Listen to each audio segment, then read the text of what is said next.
Hey everybody, welcome back to the channel. Today in this video, I'm going to be doing an intake in my Subaru. This is super easy to do. It only takes maybe 20 minutes. There's like 10 nuts, clips, bolts, and stuff like that combined to do the entire thing. So it's super fast and super easy, and it's kind of like a first timer's modification recommendation. It's super easy for someone who hasn't ever done anything on their car before. So let's go ahead, take a look at the tools you need and get that thing put in. So this will be the intake I'm putting in today. Now this is an intake that I make myself, including the filters and the couplers. You can see on there, I got a Shakedown logo on the top. I also got a Shakedown logo on the coupler here.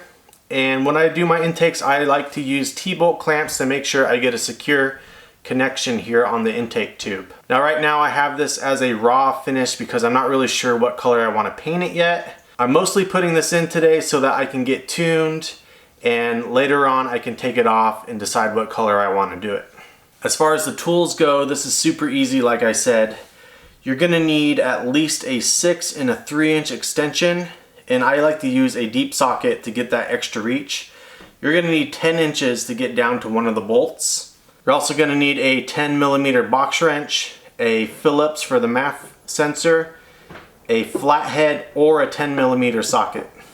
Okay, so the first step to taking out your intake will be taking the air duct off. You're going to use your flathead screwdriver and take out the 2 pop clips on the front.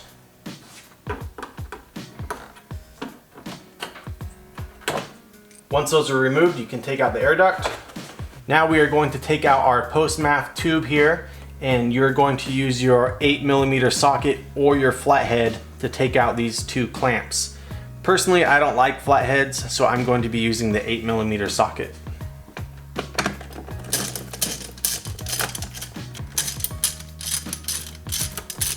Next, we will unclip our airbox and take out the MAF sensor connector and keep that out of the way. And then when everything's loose, this is when I like to pull the post-MAF hose off of the intake first, because you get more flexibility. Once it disconnects, you can twist this up towards you and then pull it out.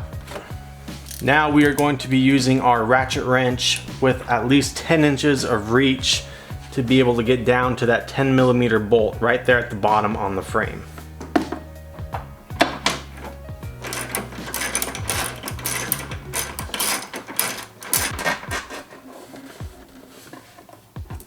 Now we are going to take out the back side of our intake box. Just kind of wiggle it around and pull it straight up. And the last bolt you have to take out is that 10mm right there. That will completely loosen the rest of the air box, and then you can just pull that thing straight out.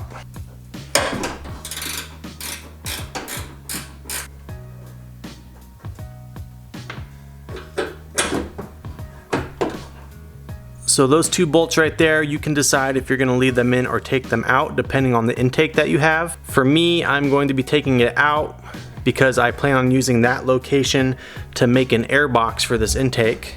And now that everything is all out, now I'm going to get my new intake put in. Now before I put the intake in, I'm going to pre-assemble my intake, and I'm going to take out the MAF sensor first and transfer it over to the tube here. And then I'm going to put on my filter, and then I'll get it put on the car. This is where you're going to need your Phillips screwdriver.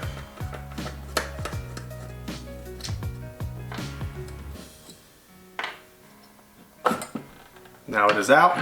Now I'll put the sensor back into the new intake. Put my bolts in. Now that the MAF sensor is in, I'm going to put on my filter.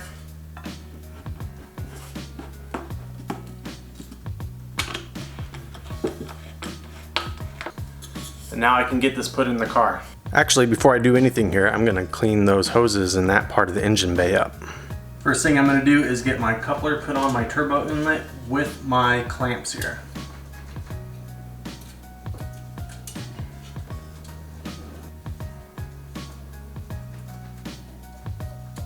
Now that I got my coupler and my clamp on there, I can stick my intake in and slide it into the coupler. I'm gonna tweak it a little bit to where I want it to fit down in there. Now, I'm not quite done with this intake, remember, so I'm going to make a bracket that will support this so that it's not just flopping around. But now that my intake's in, I'm gonna tighten down my clamps.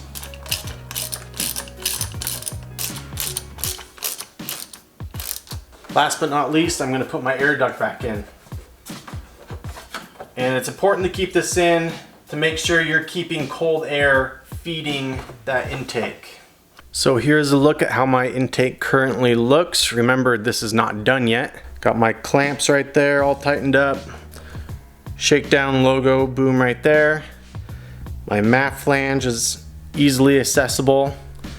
And then the filter goes down into the wheel well down there to make sure it stays furthest away from the engine bay, and my air duct is feeding that cold area. So later I'm going to be doing an air box to finish this off, and I'm going to be painting the intake.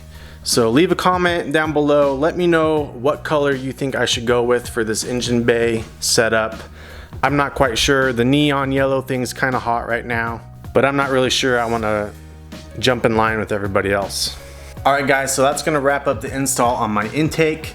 Now whatever brand you guys decide to go with, the install procedure is exactly the same for all of them. So now that I'm done, I'm going to go outside and get some sound clips of my intake.